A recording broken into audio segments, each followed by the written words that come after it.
O Senhor esteja convosco. Anúncio da boa nova de nosso Senhor Jesus Cristo, segundo Mateus. Glória a vós, Senhor. Naquele tempo, Jesus foi para as margens do mar da Galileia, subiu a montanha e sentou-se. Numerosas multidões aproximaram-se dele, levando consigo coxos, aleijados, cegos e mudos, e muitos outros doentes.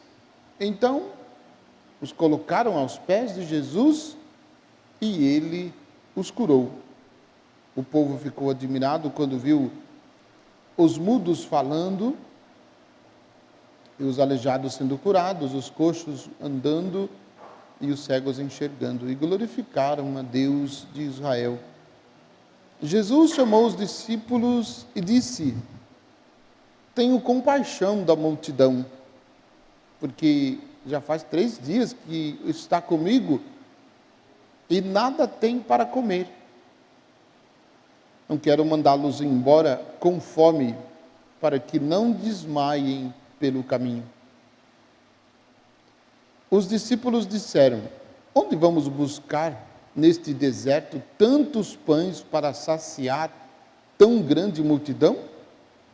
Jesus perguntou: quantos pães tendes? Eles responderam: 7 e alguns peixinhos. Jesus mandou que a multidão se sentasse pelo chão. Depois pegou os 7 pães e os peixes, deu graças e partiu-os, e dava aos discípulos, e os discípulos às multidões. Todos comeram e ficaram satisfeitos. E encheram 7 cestos com os pedaços que sobraram. Palavra da salvação. Que as palavras do Santo Evangelho perdoem os nossos pecados. Podem sentar um pouquinho? 2 aspectos para nós meditarmos do próprio Evangelho. O primeiro aspecto é que Jesus, no mar da Galileia, subiu a montanha e sentou-se. Numerosas multidões aproximaram-se dele, levando consigo coxos, aleijados, cegos e mudos, e muitos outros doentes. E Jesus, então, os colocaram aos pés de Jesus e ele os curou. Isso é uma informação e um detalhe importante para nós fixarmos a nossa fé em Jesus. Jesus é definitivamente aquele que pode curar de todas as enfermidades. Enfermidades físicas, como aqui apresentadas, como também enfermidades espirituais. Mas aí a gente observa acontecendo em nossa volta uma série de coisas. E aí a gente pode, de repente, ser tentado e dizer assim: se Jesus cura, por que a gente vê tantas pessoas enfermas? Por que a gente convive com tantas pessoas que estão enfermas? Tanto no corpo, quanto enfermas na alma. E a enfermidade da alma é muito mais séria e muito mais difícil do que a enfermidade propriamente no físico. Porque a enfermidade da alma significa, se a nossa alma está enferma, é porque nós estamos em pecados. É porque nós não estamos colocando Deus no lugar que Deus deveria ocupar. É porque nós estamos colocando outras coisas. Eu digo nós, mas as pessoas que enfrentam enfermidades espirituais e enfermidades da alma, é porque colocou Deus em outro lugar. Ou colocou outros no lugar de Deus. E então, se coloca outros no lugar de Deus, nos torna enfermos. Aquele texto do Evangelho de Mateus também: vinde a mim todos vós que estáis cansados e eu vos aliviarei. Então, se nós, ou se as pessoas não buscam, não querem fazer, não querem se aproximar, não querem abrir o coração, ou se contentaram com aquilo que já receberam de Jesus, não precisam mais dar um passo a mais, já está bom do jeito que está, não precisa mudar. Isso faz com que a gente fique com a alma pesada e doente. E desta enfermidade, somente Jesus, como também outras enfermidades espirituais, que muitas vezes nós nem sequer percebemos, porque nós vivemos num tempo de insensibilidade, porque a gente recebe muitas informações, e a gente vai se tornando insensíveis às coisas de Deus. E tornamos-nos insensíveis a ponto de nós não nos percebermos mais aquilo que nós precisamos confessar. Ou seja, nós já acabamos considerando muitas vezes o nosso pecado como normal. Aí, somado essa falsa ideia de normalidade com este tempo de dificuldade que nós estamos vivendo com a pandemia, aí a gente conclui, pronto, eu não preciso mais me confessar. E o resultado? Pessoas cansadas, sem força, sem ânimos,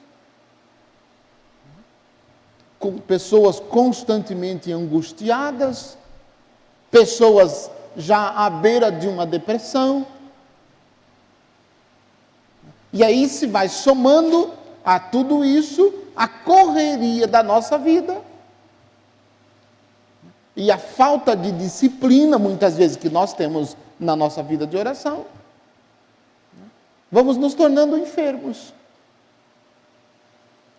E aí o texto nos chama a atenção, nesse contexto, que nós precisamos de novo voltar a Jesus e apresentar a Ele, abrir a Ele o nosso coração e deixar Ele entrar dentro de nós, entrar no coração de cada um de nós, e desculpe a palavra, deixar Ele entrar e bagunçar de novo o nosso coração, para que Ele, bagunçando o nosso coração, possa curar. Como fez com esses que levavam até Ele. Quais eram os tipos de enfermidades que Ele curou? O texto diz, numerosas multidões aproximavam-se dele, levando consigo coxos, aleijados, cegos e mudos, e muitos outros doentes. E os colocava aos pés de Jesus, e Ele os curou. Não só como Jesus, aqui é importante a gente prestar atenção, que nós não podemos buscar Jesus somente por aquilo que Ele pode fazer. As curas, os milagres, os prodígios.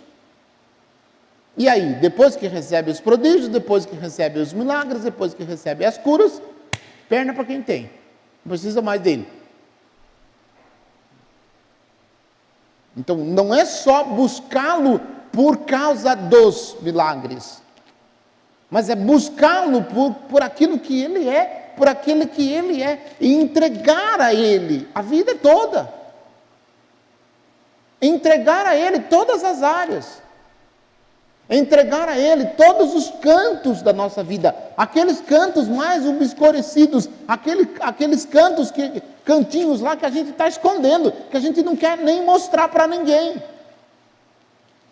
Ele precisa também chegar a esses recantos do nosso coração, aonde a gente esconde muitas coisas, aonde a gente finge muitas coisas, aonde a gente disfarça muitas coisas.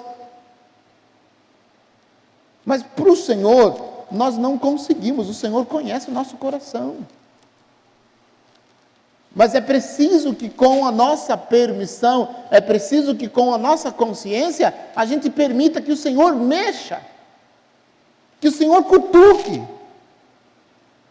Muitas coisas que estão dentro do nosso coração e que a gente não quer mexer, ou porque a gente tem medo, ou porque a gente tem medo daquilo que pode acontecer depois. E se a gente não deixar o Senhor tocar, nós não faremos um bom advento e nós não estaremos preparados para o Senhor quando o Senhor vier. Então é preciso a gente despertar para que este advento não seja mais um advento da nossa vida. Quantos adventos você já participou? –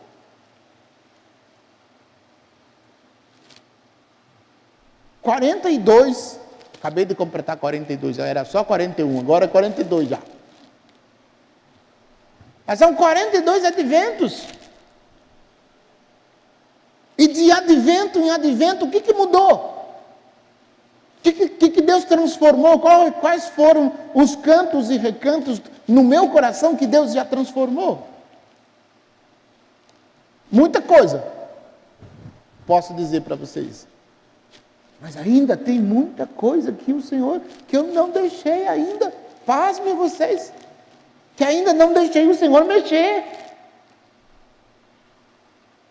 E que neste tempo que nós estamos iniciando, o Senhor está mexendo. Mas para curar as enfermidades do meu coração, para que eu possa preparar bem a sua chegada. Para que eu possa não preparar, ficar sentado passivamente esperando o Senhor chegar. Mas me preparar indo ao encontro do Senhor, fazendo uma boa confissão, melhorando a minha vida de oração, melhorando a minha escuta da palavra de Deus, escutando atentamente aquilo que o Senhor Jesus está me dizendo, mudando de vida, convertendo-me e fazendo adesão séria e profunda ao projeto de Jesus. Isso para mim. Mas também para todos. Se nós queremos, de fato, viver um tempo bom, bem preparado nesse tempo de advento, a gente precisa despertar para essas coisas. Porque a gente está muito acomodado com as coisas que nós estamos vivendo, e estamos vivendo uma tranquilidade como se tudo isso não fosse acontecer, como se tudo isso não fosse necessário. Quase que anestesiados. E é nesse ponto que o Senhor precisa tocar, é nesse ponto que o Senhor precisa curar. A gente precisa abrir o coração, rasgar o coração diante dele, diante de Jesus, e deixar que Ele mexa.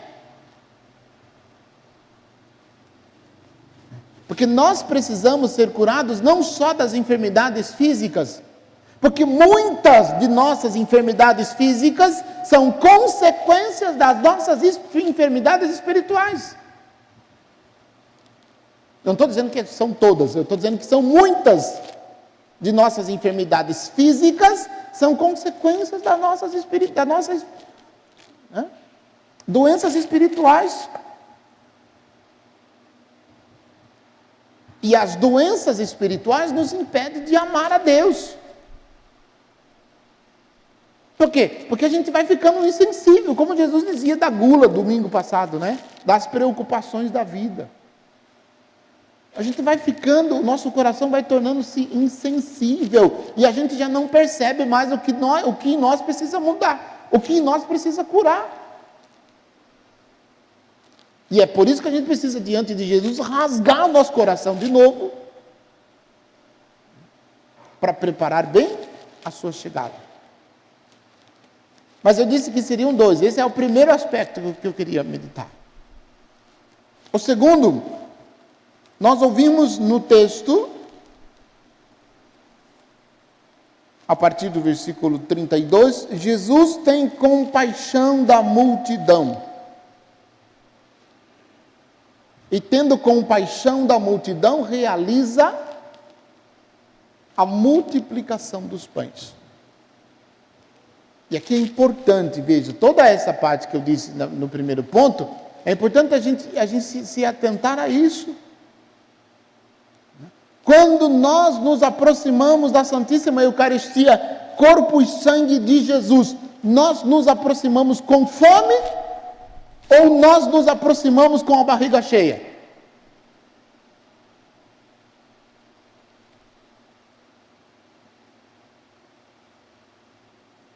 Para que os frutos da Santíssima Eucaristia toquem profundamente a nossa vida, nós precisamos nos aproximar da Santíssima Eucaristia com fome.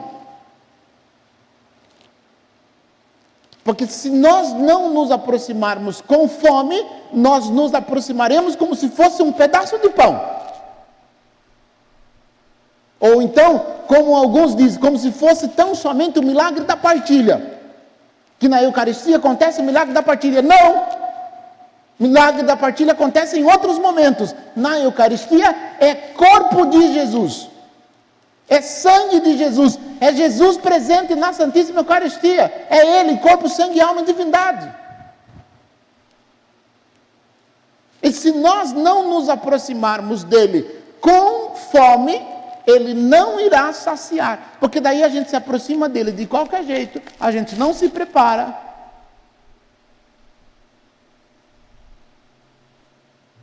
E também, não só não nos preparamos, como depois da Eucaristia, também não nos recolhemos em oração.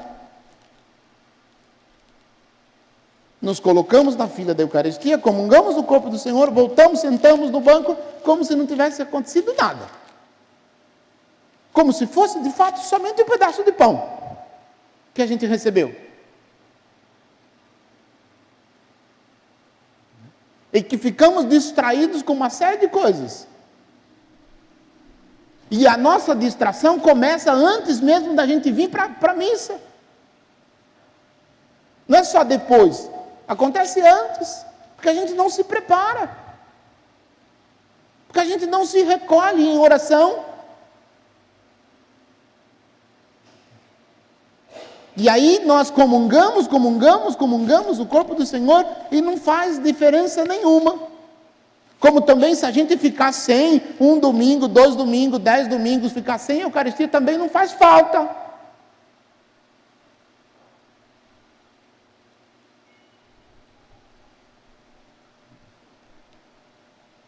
E aí, o nosso Senhor está nos exortando. E aí a gente poderia perguntar, mas o que esse texto da multiplicação dos pães tem a ver com o mistério do advento que nós estamos vivendo? Tem tudo a ver. Tem tudo a ver. Porque se nós não conseguimos acolher Jesus que chega, se nós não conseguimos acolher Jesus que vem até nós no mistério da Eucaristia, todas as missas, como é que a gente vai sequer acreditar que Ele se fez carne no mistério do seu Natal?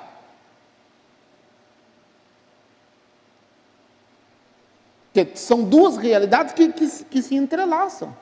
Aquele que se fez homem no ventre bendito da Virgem Maria é o mesmo que nós recebemos na comunhão.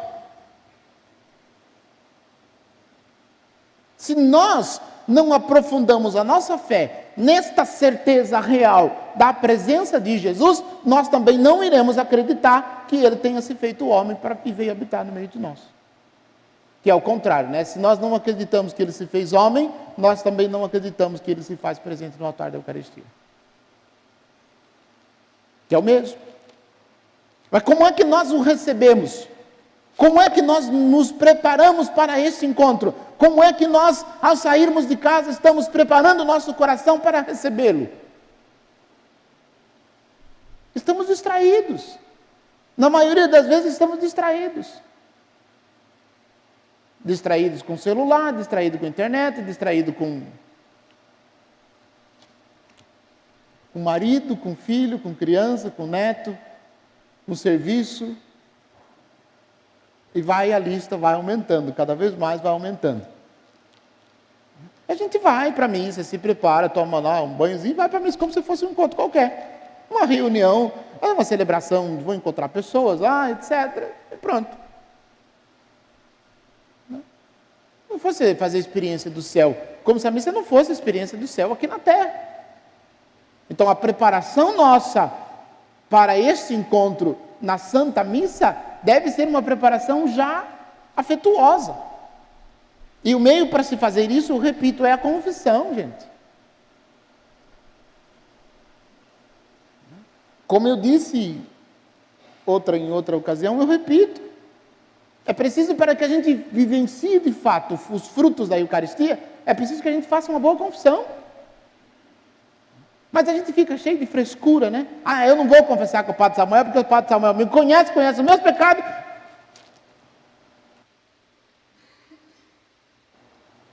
Vai ficar lembrando dos meus pecados. Eu lá vou querer ficar lembrando dos pecados dos outros, eu já tenho os meus para me lembrar, que são tantos.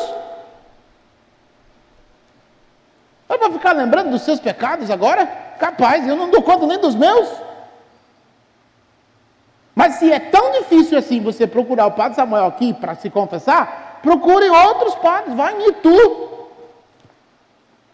Descubra como é que chama? Uma peregrinação para Aparecida do Norte, entre dentro do ônibus e vai lá se confessar. Lá o padre não conhece você. Ou então vai acontecer como algumas pessoas me contaram, fugiram do padre aqui, chegaram lá e foram confessar com um padre que conhecia. Adiantou muito fugir. Adiantou muito fugir. Chegou lá, teve que conversar com o padre do mesmo jeito. E Jesus, nosso Senhor, faz dessas coisas. O que eu posso fazer? Ele é Deus.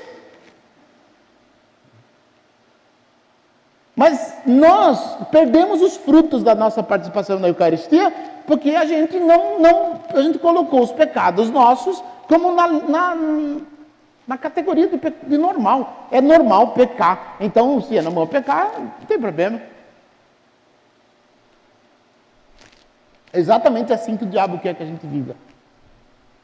Que a gente não valorize a Eucaristia, que a gente não valorize o sacramento da confissão, que a gente despreze a graça de Deus, que a gente comungue de qualquer jeito, que a gente não se recolha em oração e em adoração a Jesus nosso Senhor. Porque Ele sabe que quando nós procurarmos uma confissão boa e nos confessarmos e comungarmos em estado de graça, nós seremos invencíveis. Ele não vai conseguir nos vencer se a gente tiver consciência daquilo que nós fazemos. E se fizermos uma boa confissão, Ele não pode botar o rabo dele para nos destruir. Ele sabe disso. E por isso Ele tenta fazer com que a gente se aproxime da Eucaristia de qualquer jeito.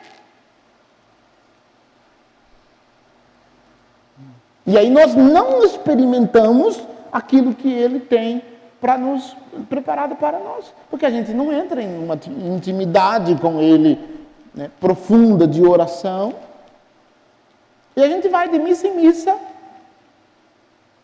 vivendo. De advento em advento a gente vai vivendo. Todo ano tem advento. E o que mudou? Todo ano tem Natal. E o que mudou? Todo ano vai ter Quaresma, todo ano vai ter Páscoa, todo ano vai ter tempo comum, todo ano vai ter festas. E o que mudou?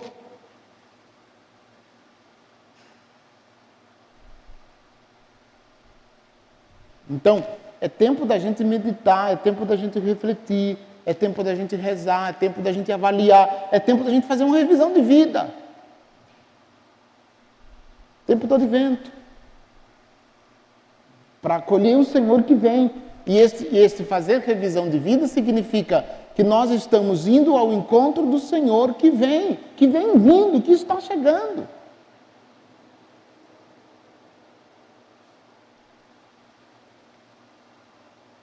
Se uma visita importante marca a visita na sua casa e diz a data que vai chegar, você vai receber essa visita importante de qualquer jeito?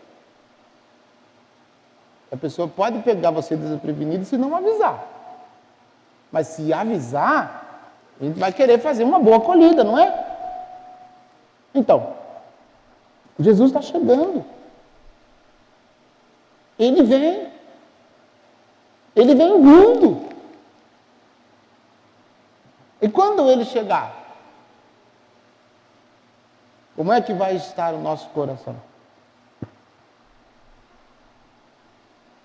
Então, que a gente possa despertar para as realidades de Deus e buscar com fervor, buscar com esperança, com alegria, buscá-lo e preparar-nos bem para este encontro, para que Ele não nos pegue despreparados, desprevenidos, quando Ele chegar.